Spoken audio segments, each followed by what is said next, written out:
Hey guys, today in the shop we're going to be making some progress on the F100. This video is going to be fire.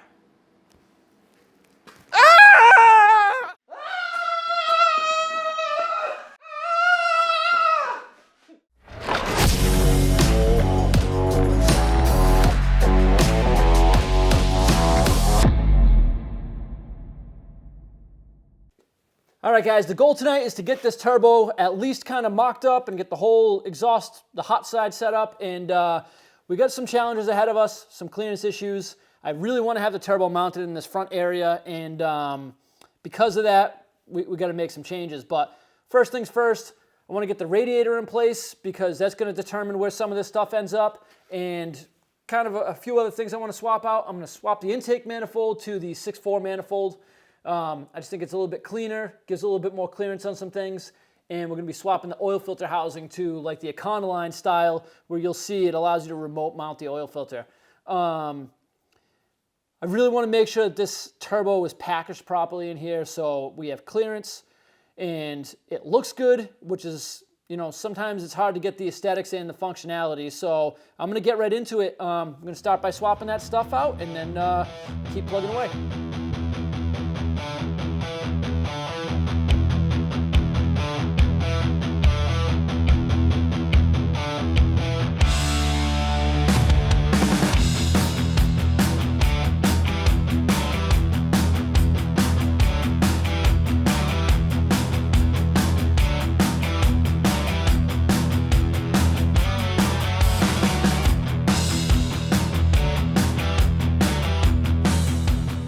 All right, now that I got that manifold swapped out and I got the radiator in, I kind of have a really good idea of where things are going to go. And turbo, I really want it right about there. I'm probably going to have to move it back a little bit, but because I want it there, we're going to have one pipe come from the manifold forward into the turbo, and then the other pipe is going to come from this manifold under the crank, up and over, and meet at the merge over there. So what I decided to do, I got these manifolds. They're used, I don't know what brand they are, but they're really heavy duty, like a tubular style manifold. They're made out of scheduled pipes, so they're really heavy wall. I'm going to use these as the basis for the hot side, and we're going to, instead of them being backwards like this and then up to the up pipes, we're going to flip them around. They're going to come forward, and then we're going to cut these angles off, reconfigure them, and on that side, I'm probably going to attach the merge right to the manifold. And on this side, we'll do a V-band and a little flex joint, and then go up and have a V-band on the other side of the merge. That way everything is serviceable without big, long pieces of pipe.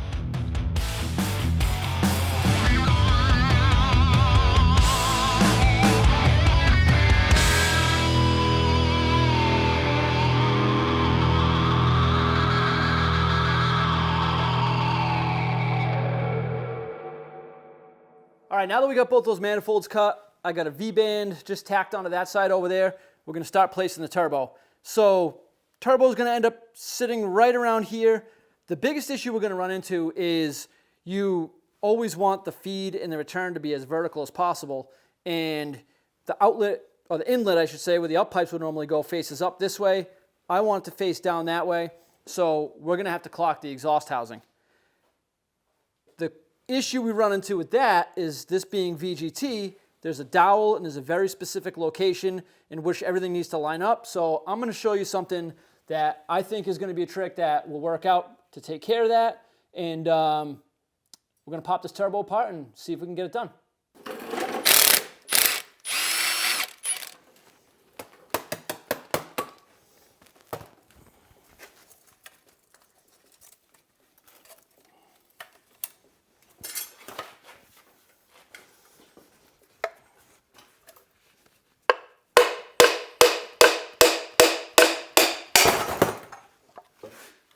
All right, so what I'm thinking is this dowel that locates the housing, I'm going to move that, this dowel hole. So this needs to be in a specific spot to line up on the center housing, and this is kind of what locates everything to the proper location. So as long as I move this in the same amount of increments as there is vanes, it should all line up and everything should function as normal.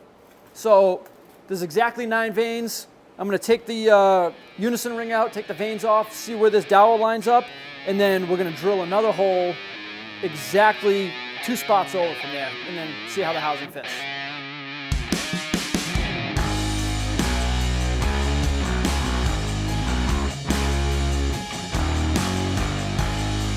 All right, so now I got that hole drilled and I got the unison ring and the vanes back in. So if you look, we went around 2 hole spots, and then I moved the slot for the VGT actuator. Normally it lines up right here. I moved it 1, 2 slots over. So we're gonna drop the center housing back on and see how everything lines up.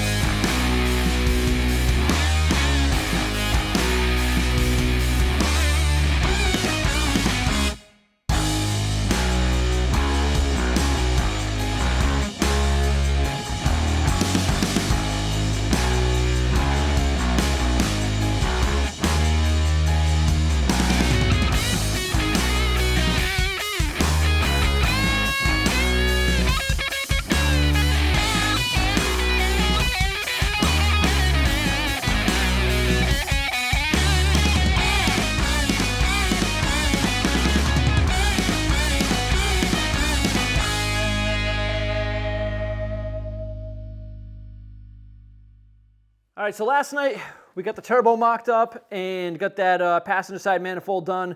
We're back at it again today, and I'll be honest with you, after sleeping on it, I don't really love the way that this turbo is sitting in here.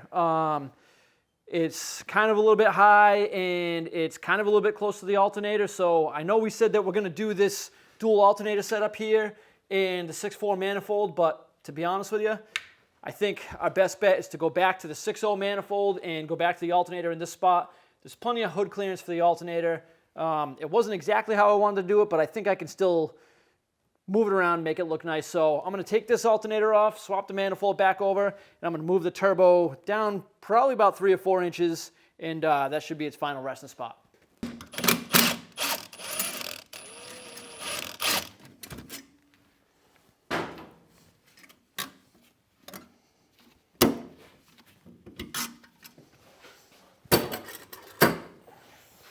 Yeah, I really can't stand the sound of air tools anymore. Why is that? Because I don't like wearing hearing protection all day long, and they're super loud, and they just give you that like noise, you know.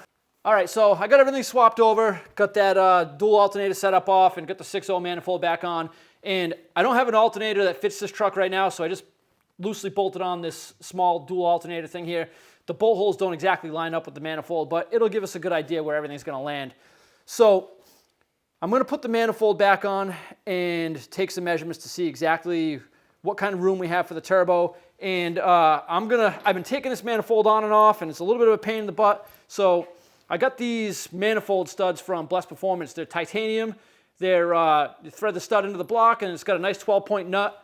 Super nice quality. They really look phenomenal. So hopefully this will help make it a little bit easier for us to go on and off. And then obviously being a titanium fastener, there's a lot less chance this thing's going to break with all the heat cycles this thing's going to go through. So I'm going to get these on here, and we're just going to run a couple of them for mock-up right now. And then we're going to get this rest of this manifold built, and then go move on to the crossover pipe.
All right, I'm much happier with where this turbo sits now. So what I'm gonna do is I'm gonna build that crossover that goes from one side to the other. And to do that, I'm gonna get all this out of my way. We kind of know where everything's going to land now. We know that none of this stuff is going to interfere with where our piping is. So I'm going to pull the radiator cross member, pull this fender apron off.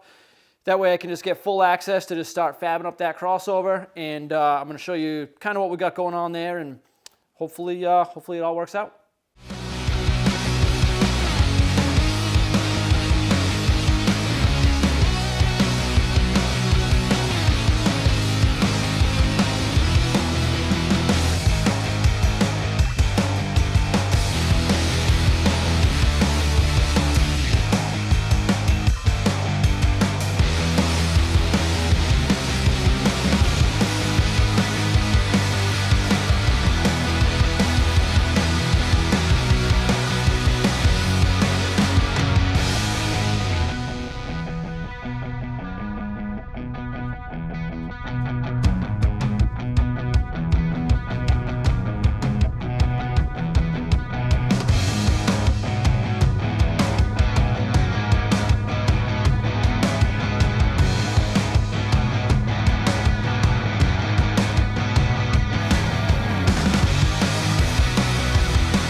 All right, guys, super happy with the way this came out. I mean, I think it's awesome. Everything clears nice. There's plenty of room for the belt. A little tight on the belt over there, but that's okay. There's still plenty of room. And I don't know. I just very, very happy with it. Those Blessed Performance manifold studs kind of really made the job nice and easy going on and off. And like I said, it's going to be a great addition to when this thing finally goes together. This is just a mock-up motor, so we're going to have another motor that's got a bunch of goodies on it that's going to end up going in once we're all said and done. But all that's really left with this, with the hot side, is I'm going to take it apart this week, weld everything up. You know, I got to back purge it all and get all the welds all nice and get that all fitted back up, make sure everything fits good once I final weld it. Sometimes this stuff moves around a little bit, but I think we'll be okay. And then after that, we can start to figure out a few of the other plumbing issues with the hot pipes, the downpipe, the intercooler pipe, and figure out exactly what we're going to do for an intercooler. I'm going to wrap it up here for this week, and hopefully get another video up in the next week or two. That's it, though. As always, guys, like, subscribe, and thanks for watching In the Shop.